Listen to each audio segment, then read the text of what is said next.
Hello, everybody out there in the woods. This week's episode of What Happens in the Woods is brought to you by Nefarious New York. Nefarious New York is the dynamic duo of Allison and Meredith, and they discuss some of the lesser-known cases out there in the Big Apple. And trust me, there are plenty of them.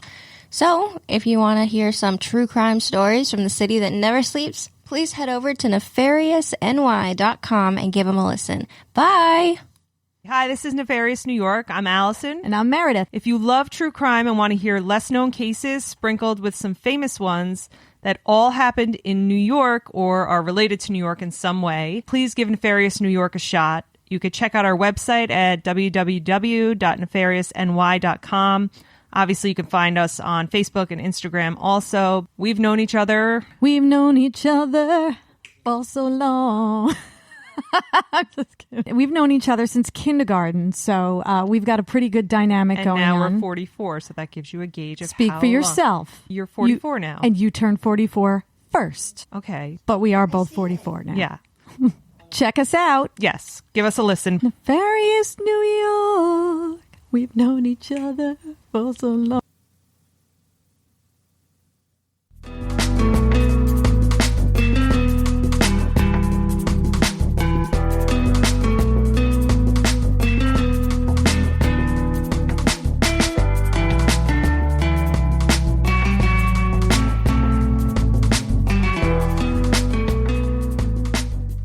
Well, hello there. Welcome. You have found What Happens in the Woods, a podcast that covers true crime in the Pacific Northwest.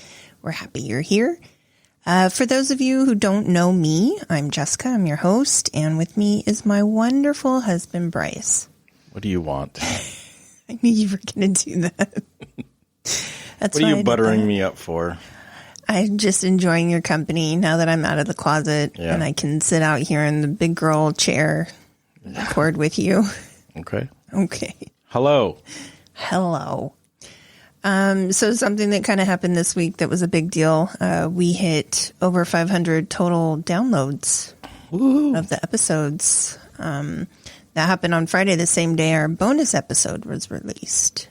Yay. So, I don't know. It's still just kind of a little mind-blowing to think that people we don't know in other parts of the country, in other completely different countries, are listening to us. It's just, I don't know, pretty cool.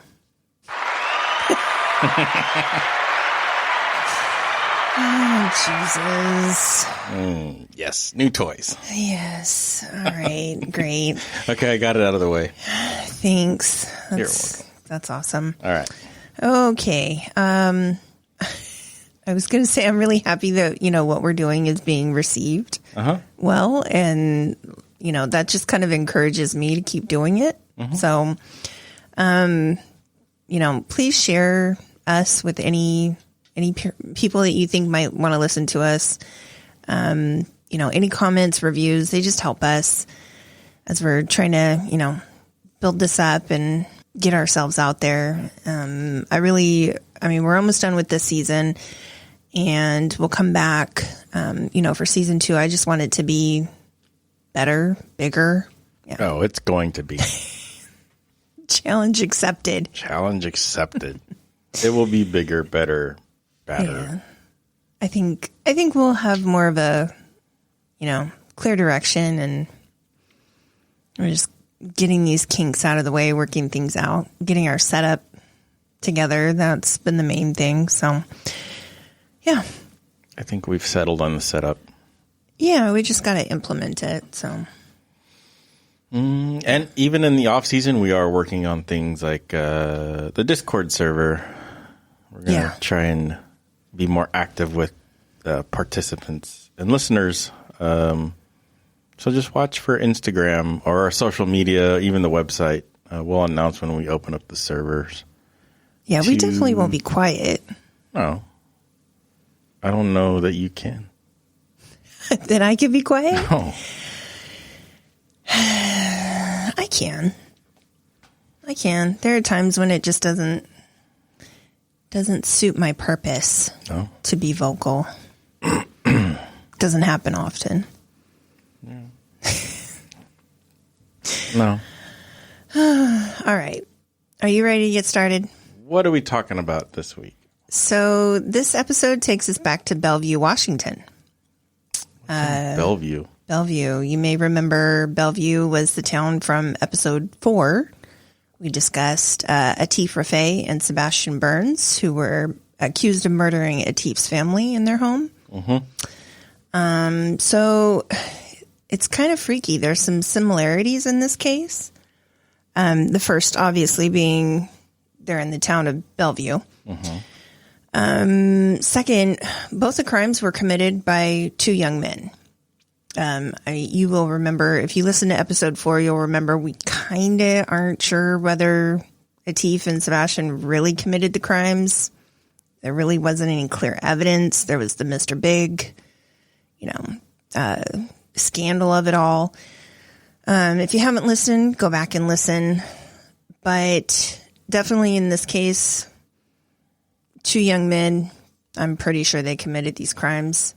The third is the weapon used was a baseball bat and a knife. Oh. Same. Are they copycats?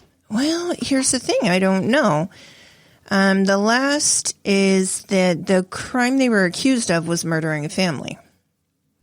Was it their family? No. So that is the, one of the noticeable Was it the differences. Rafay family? Crime solved. No. I mean, the years are pretty close too. So like you said, I kind of wondered for a minute if there was a copycat, if there was a link of some kind. Nothing's mentioned necessarily, but I wouldn't rule it out. But yeah, this case has like undisputable proof that they caught the persons responsible for the crimes. Okay. So we're going to start with the crimes and then we'll get into the information on the accused killers. So all 4 members of the Wilson family were murdered on the night of January 3rd, 1997. Kimberly Wilson, age 20, was the first. She had just returned home from San Diego after joining AmeriCorps, which in the 90s was a pretty big thing for people who didn't necessarily wanted to go into college. I remember them coming around to the school and trying to get people to sign up, and basically it was kind of like on the job training, volunteering, activism, that kind of thing. It was like Job Corps kind of stuff. So she had just kind of completed that in San Diego, came home. She was only home for a few days when this happened. She had gone to a park near her family's home in Bellevue to meet up with a friend. And unfortunately, the meeting ended up with her being strangled with a nylon rope and beaten with a baseball bat, and then left for dead, hidden by some trees and debris. Her body would not be found until 2 days later, on January 5th, by a couple of boys who were riding their bikes along a trail. They noticed her clothing. They poked at her with a stick, realized it was a body. So they quickly went home, and one of their moms called the police.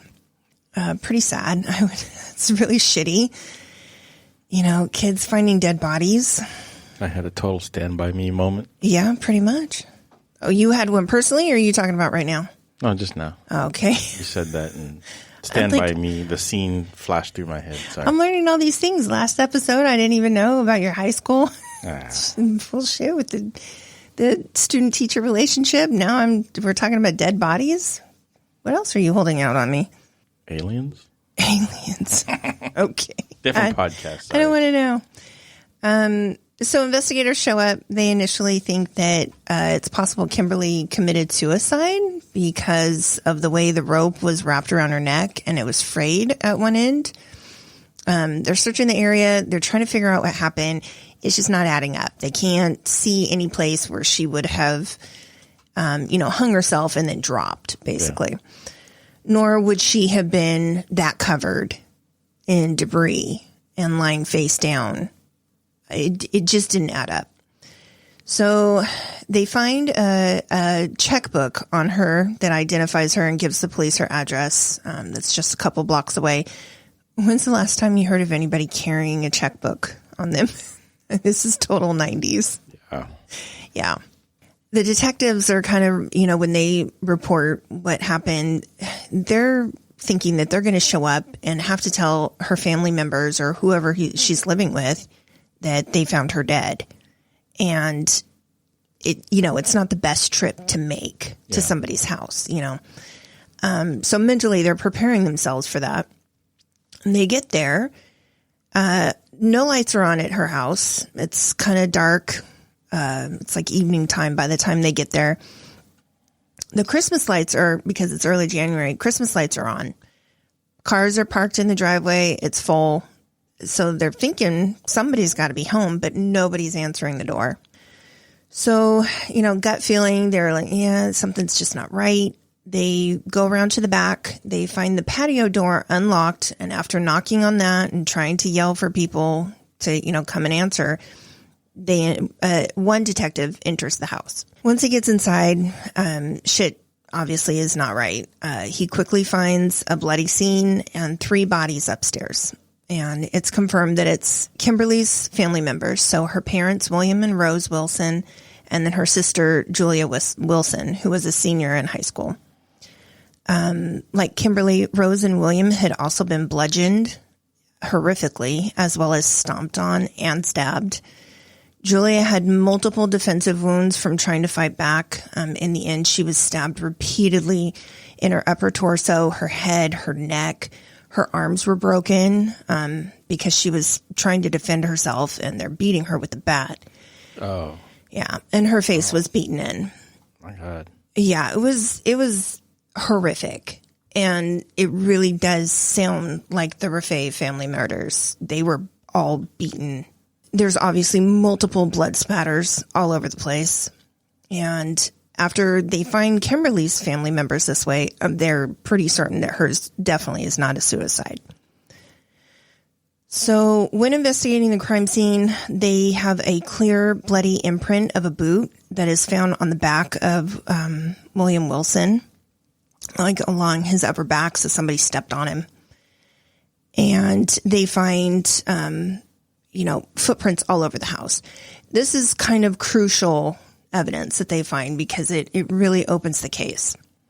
They also realize from the amount of footprints that there are 2 people involved. So police quickly begin looking at anyone who knew the family. They're asking, any family members, any friends, is there anything that you can think of that would, somebody would want to murder the whole family? Both Rose and William are very well liked and respected in their jobs. They can't find anything out of the ordinary there. Julia, who, like I said, was still in high school, was said to be like a sweet and shy student. She had no history of trouble. They couldn't figure out. She didn't have like a boyfriend who went psychotic, anything like that.